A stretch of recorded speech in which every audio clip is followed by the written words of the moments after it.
Ya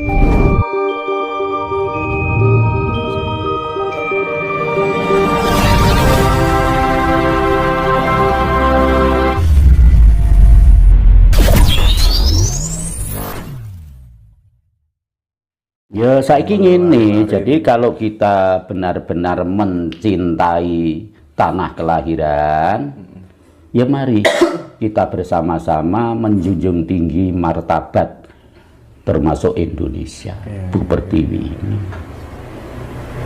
Jangan sampai dikotori, ini kan dianggap tanah terkotor se-Indonesia. Bagi orang yang tidak paham loh ya. Kalau bagi orang yang mengerti, waduh, nangis asli nih Mas. Tapi nangisnya Mbah Noki jane buanter, tapi ora krungu kuping liyan. Ngono lho. Mbah, jenengan kan termasuk sesepuh Banyuwangi. Tiang niku pun sami wapal santen kalih panjenengan ten Banyuwangi niki. Watah sing sanjang. Kenging nopo Banyuwangi kok terkenal kalih santete, Mbah? Ya kuwi jane wis ora jane. Samping kuna-makunane iki dhisik ngono kuwi. Dadine wong lek saba nang manca negara kula Banyuwangi ini wong dawa sejatine ora. Mboten nggih. Enggak, wis gak enek itu. Gak enek. Tapi santet niku ngoten niku nggih saestu enten ya, Mbah nggih?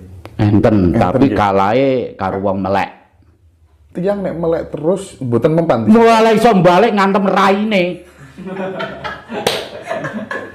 Bisa dibuktikan Mbah Noki sering disantet le.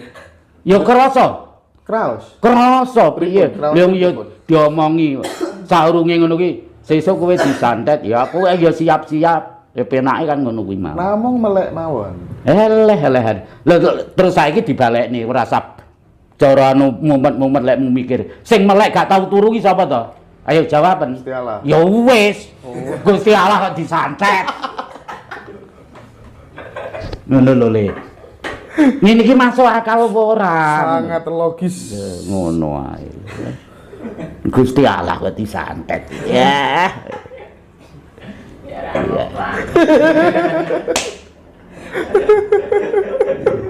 Kone ditambahi ngelih wetenge kan ora dahar ora sare.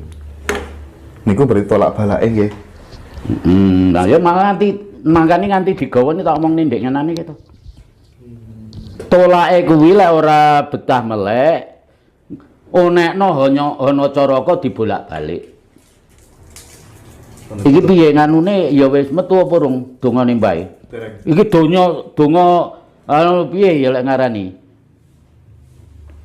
Jagat sak isine iki dongane mbae. Urung tau enek aku ngrungokne donga sing nganti ngono kuwi. Kahanan to sing tak waca le. Bos sing winginane niku. Nggih, sampun niku.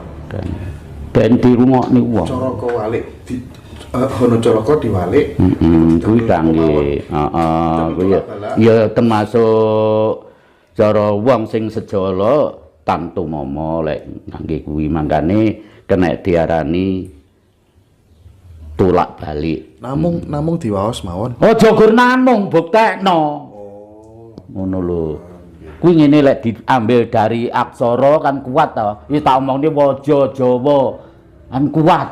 Lah, winginane kan tak omongi to.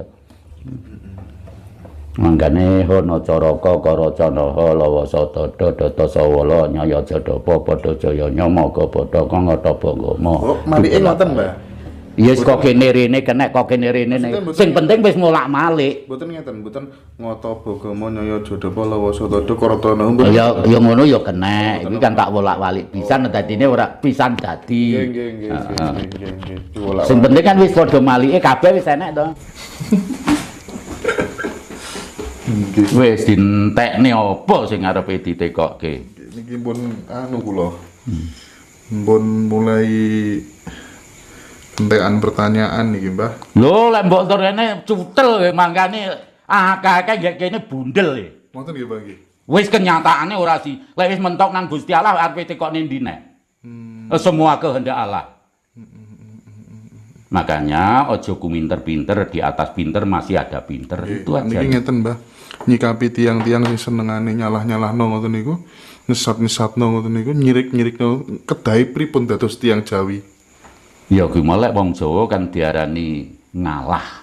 Liru ora kalah lho ya. Iki pasrah apa jare Gusti Allah. Nah, makane tembunge ngalah. Ngalah nggih. Tapi wong berhubung aku kowe sik duwe nafsu ya Le. Pisan ngalah. Ngaleh, Terus pindho ngalih, ping telune ngampuk. ngantem ya, Pak. Oh, yes ngono kuwi mau. Kan terbatas. Iya. Niki Lah iki engko lek wis terakhir, lek wis cukup, tak dongani. nggih sekedap saderenge didongani. Mangkane engko lek wis terakhir tak dongani. Nggih, saderenge didongani, Mbah. Iya. Kan anu napa namine donga niku kadang kan sambat, Mbah. Nyuwun kan sambat. Wah, jangkrik aku donga yani ora dikabul-kabulno kan kata ngoten niku. Niku sing dadosaken doa cepet terkabul niku asline napa, Mbah? Ya dongane sing rasa jati kuwi mau. Lek dongane Mbah No tak kira iki nganu lek dongane donya kuwi mau. Ora ndonga gur sekeliling. Dongane Mbah No duga jagat sak isine. Bisa dibuktikan. Nggih. Donga jagat sak isine. Sekedap kula umbali malih berarti ingkang ndadosaken doa terkabul apa ndak itu apa, Mbah? Perilaku orangnya, keyakinan Perilaku orangnya. Ya kuwi mau lek wong wis gelem nglakoni laku temen liwat dalan siji bener Le. Lek nganti sik kedusang-dusang ekonomine sik bejijatan berarti urung nglakoni kuwi. Lah lek wis nglakoni kuwi lek nganti urung pas berarti kamu sih salah. Sip. Niki sing penting malih, Mbah. Kata tiang laku spiritual, nggih. Tapi urusan ekonomi ini dereng beres. Niku nasihate jenengan pripun? Lah kuwi lek urung ekonomine urung beres terus terbalik dadi kelakuan terus dadi lakon, dadi omongan sing ora pas. Jadi laku kuwi lek ilmu kita nemene kanthi laku, lek lakon iki ngene sadine iki menungso sak donya iki mau lek digambarne gegambaran lho ya iki. Gak harus pasti. Kaya dene wayang. Wayang Purwa iki mau kan Le. Diarani wayang Purwa iki wayang kawitan. Kapurwan. Lah wayang Purwa sing sak kothak kuwi mau kan pirang negara sak kothak iki mau. Kan ya? Lah kuwi Purbawasesane nang dalange, wah ruwame pinter enek sing sakti. Lah sandene Durna iki biasane nyinyir ngono kae. Lek digawe karo Janaka lek trese gawe dalange sing delok ya ora oleh gugat. Manut ya, Pak? Lah ya manut. Wong sitok sak ngono kae guru omong jarine cangkeme dalang. Lah mangkane nalika aku kowe urip iki diwayangne duwe lakon dhewe-dhewe jenenge ringgit. Lah teko titi wancine nang alam rame iki mau urip di wayangne duwe lakon, sok lek bali aku kowe ya mesti diringgit. Ringgit ki kan miring ini. Apa kira ora dilumahne apa didekne? Diringgit, Mbah. Ya iya. Nggih. Kula jane, Mbah.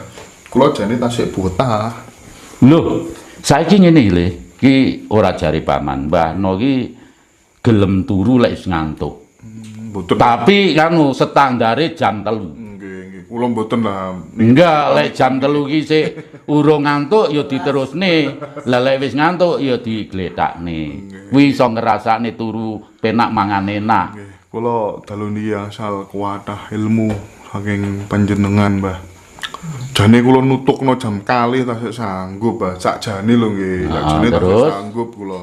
Pertanyaan-pertanyaan nggih tasik kuwatah. Cuman kan ibarat mangan rawon ini nek kaken ora enak, Mbah.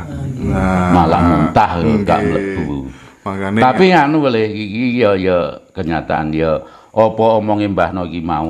nggih.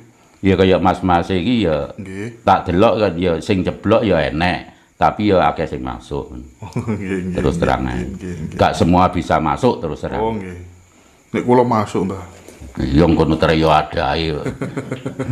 Mbah, anu Boleh ngene ya, iki ya ora tedeng. Lek ora enek turun darah mengalir dari yange dulu, nggak mungkin arepe golek Mbah No.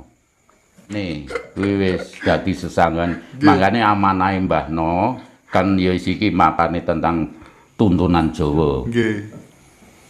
Tapi sing di terapne dulur-dulur kan perjalanane sing anu akeh-akeh. Nggih.